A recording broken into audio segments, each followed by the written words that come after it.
போட்டோக்கு முன்னாலே படையல் வச்சேனே, கற்பூரம் ஏத்தி வச்சு நானும் கரைஞ்சேனே. அம்மா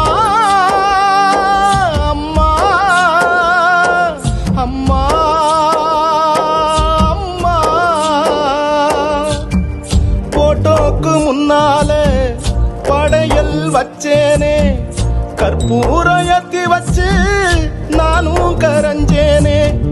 நீ இருந்த நேரத்துல கையில் ஒரு காசு இல்லையே, காசு இருக்கும் நேரத்தில பக்கத்துல நீ இல்லையே. எங்கூட நீ இருக்கும் வாழ்வு எனக்கு வாய்க்கலையே. என்ன விட்டு போவேன்னு நானும் எதிர்பார்க்கலையே, நானும் எதிர்பார்க்கல.